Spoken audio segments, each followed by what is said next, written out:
Hello everyone, my name is Ryusei and welcome back to my channel. If you couldn't tell from the thumbnail or title of today's video, today we're going to be going through my daily/weekly genshin routine. I'm also planning on talking about my future 5-star pulling plans for 2026, which is crazy that we're already at the end of the year. This will be my last video of 2025, which is crazy to think about all the support that I've gotten from all of you thus far. I just want to say that I'm really grateful and I'm super excited for what next year holds for all of us and this channel. But without further ado, I hope you can get cozy, get a drink, and put me on in the background while you do something else. Please make sure to like, comment, and subscribe if you haven't already, and hit the hype button if you have the option. And let's get started. One thing I try to do every week once the shops reset in game is make a whole bunch of food. When I first started playing Genshin on my previous account, my first account, I never had any food ever and was always struggling to heal myself. So now I try my best to stay on top of actually having food. So let's go ahead and start buying out all the weekly shops, starting with Liyue. I don't know if it was just me, but on my first Genshin account, I never made any food ever. It was so bad that I would literally deplete my Statue of the Seven healing and have no one else to heal me other than like a Barbara, I think. So now I'm really adamant on making sure I have adequate food supplies so that doesn't happen to me again. I think that's everything I need from this shop. Let's go over to Chef Mao and grab some stuff from him. These ones are always my favorite shops to go to because I find it so hard to actually get meat or fish or bird to actually make food in the game. I don't know if it's just me or where other people go hunting for actual meat to cook with, but I swear I never have any. I'll see people with like 200 sweet madames and I'm like, where did you get all the fowl to make that? Like, did you just go bird hunting? I really wish you could buy characters forageable materials like their flowers or the fruit like the G and chili. I don't know why that's the only one that you can buy. But let's head over to Mondstadt now. Coming over to Good Hunter always feels so nostalgic for 1.0. But let's go ahead and buy Sarah out. We're all done here. Next, we're gonna head over to Inazuma. I think I talked about this in a previous video, but I did just recently finish 100%ing Inazuma and Enkanomiya, which I'm really proud of myself for. Inazuma was actually the reason I stopped playing on my first account. I hated how harsh the exploration felt, especially the lightning strikes that would come after you. It would make me so upset. But now having completed it, I feel way better about it. I think out of all the regions, this one has my favorite aesthetic, which is why my teapot is actually Inazuma themed. We're here at the Not Cry restaurant, which they do have some recipes that I haven't grabbed yet, so I'm gonna do that while I'm here. They're now all cleared out. I think the last one that I have access to is the one in Sumeru, so we can head over there. I feel like Sumeru has the only restaurant that you have to like enter a separate space for. I feel like all the other regions have restaurants that are like outside, so I think it's really unique that Sumeru has the only indoor one. We're all done here in Sumeru. I actually don't have the Fontaine and Natlan restaurants unlocked yet. I know at some point I should go and unlock them, but I'm really scared about triggering like the world quests or the Archon quest over there, so I've just been avoiding them. But now that we have all of our ingredients, we can head over and start cooking. As you can see here, I have most of my dishes at max proficiency. When I first started this account, I was really adamant on maxing out all the recipes that I got. As time has moved on, I have done so less and less just because like I said before, find it really hard to actually get all like the meat ingredients to do cooking. However, when I do get the chance and I get a new recipe that I can max out, I like to do it just so I can have a peace of mind knowing it's all done. I think we might be able to max out the onigiri. I'm also going to switch in Barbara just so I can get some more of them, hopefully. Also, am I the only one who likes the cooking minigame?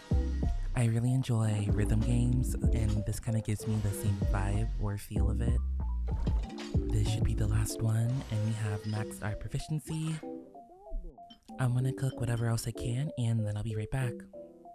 I finished cooking what I can, so we have a whole bunch of healing foods now that I can use.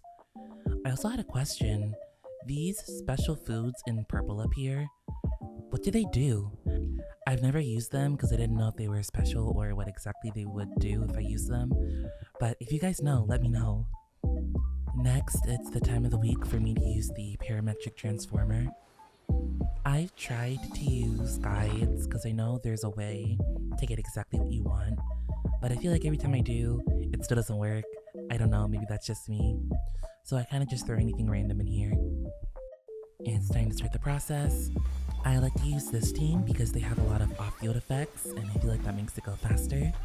And then I'll switch to Nahida here, and then just normal attack. And just like that, it's done.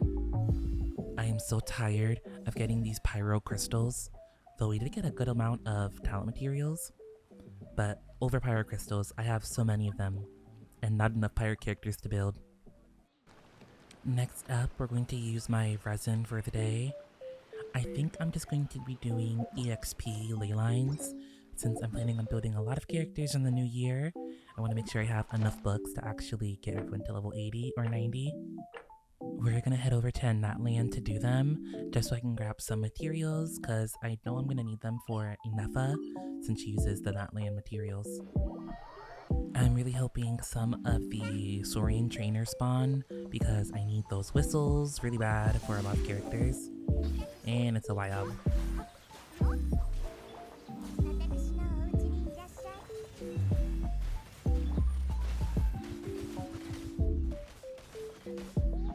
Gotta make sure to grab the drops.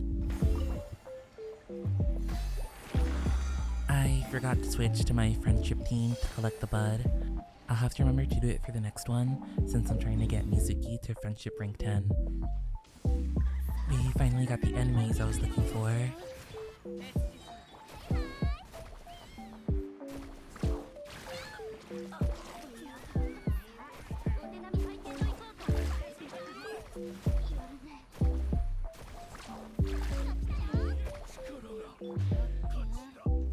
Of course, after all that, only one lived over here in the corner. Making sure I actually swap this time before I collect the bud. Let's go and head over to the next one.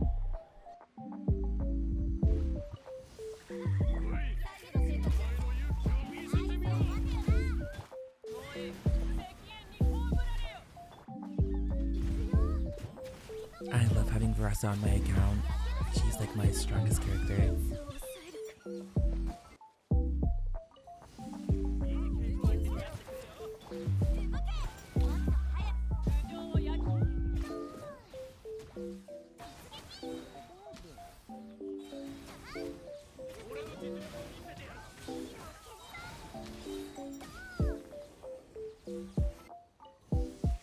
This is gonna be our last one since I'm running out of resin.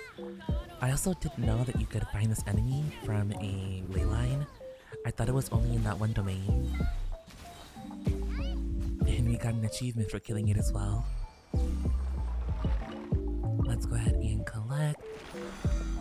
And that's all of our resin spent for today. We should be able to now go ahead and claim our commissions. I really love this change. Instead of having to do like all the purple quests, you can just spend resin and still get your commissions done for today. Does anyone else use the Not Cry Adventurers Guild as their go-to place now? It's so close to the teleporter, it's so convenient, I love it. Looks like no Friendship 10 Mizuki yet, but she's so close. I'm hoping my teapot friendship will be able to get her to 10, hopefully, fingers crossed. While I'm here, I'm also going to collect my dispatch characters. I have them all set to mining right now because I was trying to R5 Nefer's Lantern and the prototype Amber. But let's move on to the next task. As you can see, we're here in Dragonspine. Something that I try to do every day is go artifact hunting. Since I have so many characters that I want to build, I need a lot of artifact EXP. And when you're out of resin and can't farm domains, this is the next best option. So I'll be going through and showing you all the places where I go for collecting artifacts. It is a little tedious, I can admit, but I also kind of find it relaxing, just walking around and collecting things. So let's get started.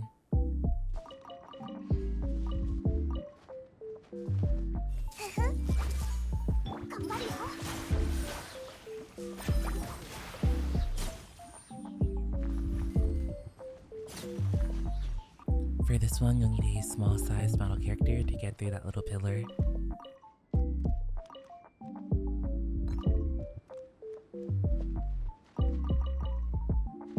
Next we're in Ryusei, which has a lot of good ones.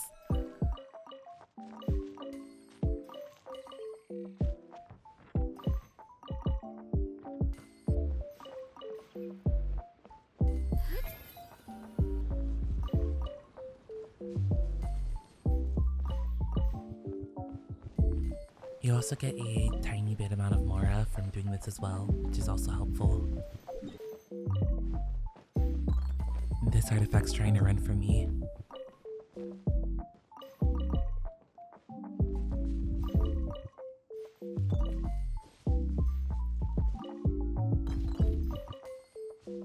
Can I kill him before he sees me? Oh yes! Finally some meat. I missed the other one.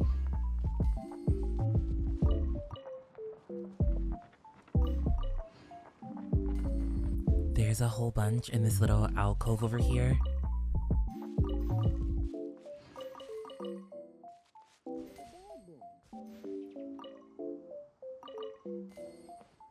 There's some enemies guarding this one. I don't know if I can get it before they wake up. Maybe? Ah, dang it.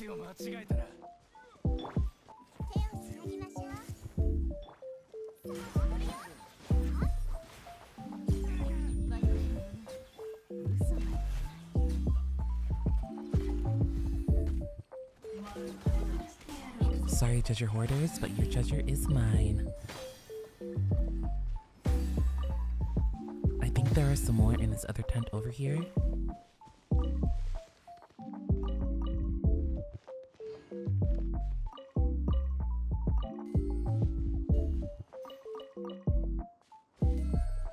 These ones are also guarded.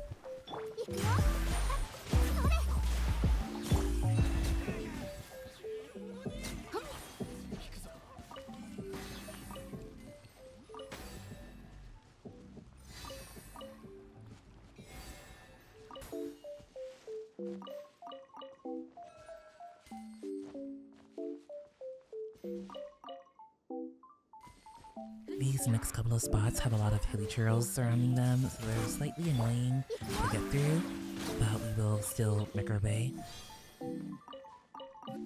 I'm just gonna try to run past and ignore them. Thankfully, Llama's movement ability makes that really easy.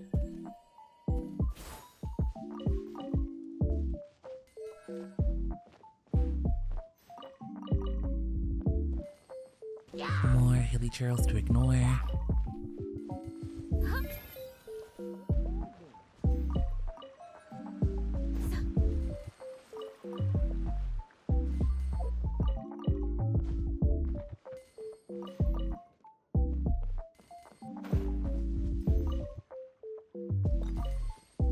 The rest of the artifact spots I have marked are in Inazuma.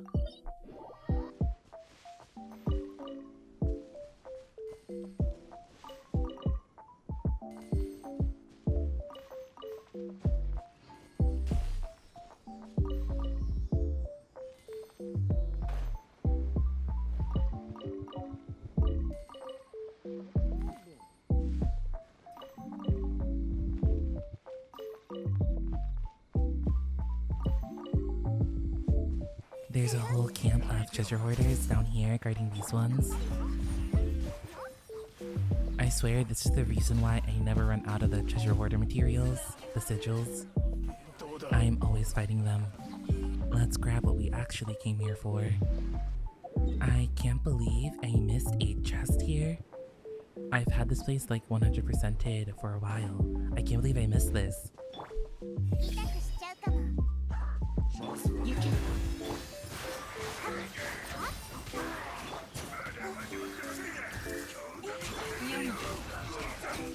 This is why I always try to use the interactive map. I swear I'm always leaving chests behind.